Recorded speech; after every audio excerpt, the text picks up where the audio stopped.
been here at their hospital, and certainly want to go out to all the doctors and nurses that are working on everyone who has been injured today. So we're talking two different scenes that DPS is working. Right. Well, we have the Texas Rangers, our Criminal Investigations Division, are working the scene on FM 39 where our trooper was shot. We're working with multiple law enforcement agencies there, and then we also have the mass shooting here in Bryan. Two different scenes. Is there another scene? There was a helicopter, that got some visuals of investigators surrounding a home nearby. Mm-hmm. What is the significance of that particular part of the investigation, and are they connected? Well, this is an ongoing investigation, so I can't get into that, but I can say investigators are looking very closely at a lot of different pieces of information to make sure that they get all of the things that they need to get the answers that they need. Not only our investigators need, but also the community wants as well. So that is connected. I can't confirm that just yet. I'd have to really look at those details. But I can say in that general area, we're working many different leads. Do you plan on releasing the name of the trooper tonight? No, we don't plan on releasing the name of the trooper tonight. Name of the suspect? I don't have the name of the suspect yet. I defer to the Bryan Police Department, and they may release that information when they're ready. Have you spoken to your trooper? On the shooting itself, was it just the one trooper and the one suspect at the time of the shooting? Or were there other law enforcement officers there who did pursue the suspect there? How did that look? Yeah, there were multiple law enforcement agencies that were there that were attempting to take him into custody when our trooper was shot by the suspect. Did they return fire? That's all part of the investigation that our Texas Rangers and Criminal Investigations Division are working, along with our Texas Highway Patrol troopers, with the assistance of our DPS aircraft that was overhead. Have you talked to the trooper? Or has anybody talked with the trooper? Have you talked with family? Can you tell us how everyone is doing tonight? We have a lot of troopers that are not only here, but also our command staff, to include our regional director and the Texas Highway Patrol chief, who is over all highway patrol operations within Texas, are here as well. We're staying connected with the family and here making sure that they know that the Texas Department of Public Safety supports them in one of their office Where hours. was he shot? I don't know where the trooper was from. And has anyone spoken to him? Do they know what is he in good spirits? I mean, is he hanging in there? I don't have any information on that yet. I do know that the doctors and nurses are doing a phenomenal job here and trying to take good care of him, and we're so appreciative. Lieutenant,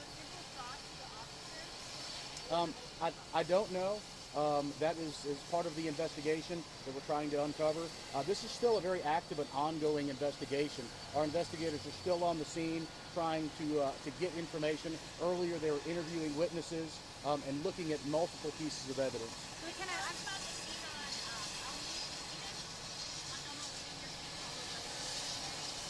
on I don't have any information on that. I have information about the trooper who was shot today.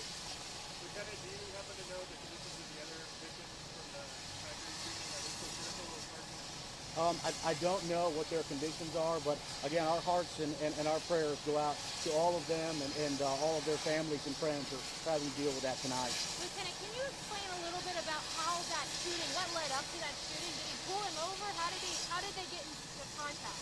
Well, and that's what the investigators are trying to determine right now. There's a lot of layers that we're trying to unfold to make sure that we get the answers that we need. And so that's all part of this ongoing investigation. And the reason why we've got multiple Texas Rangers that are there on the scene working on this, along with our Criminal Investigations Division. There's a team, not only just DPS, but other law enforcement agencies that are there helping us investigate this.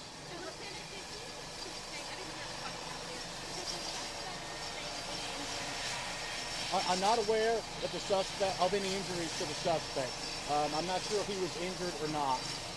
I would refer to the Bryan Police Department, who may have more information on him later on. Where is the suspect tonight?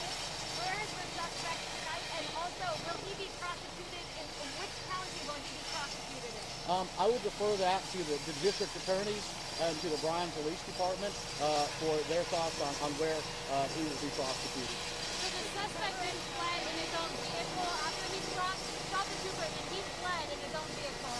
I know he fled in the vehicle. I don't have the information on that. We're certainly, that's all part of what we're looking at now, trying to determine if that was his vehicle and then what vehicle he was fleeing in. Again, there's just multiple layers of investigations here that we're trying to uncover. And so that's just one piece of it. And they caught up with him further down the road, right? What's that? They caught up with him further down the road. Yes. Yeah. How far? I'm not sure how far Beat Eyes is from Iola, but our troopers identified him and took him into custody. We're going to end the no more questions.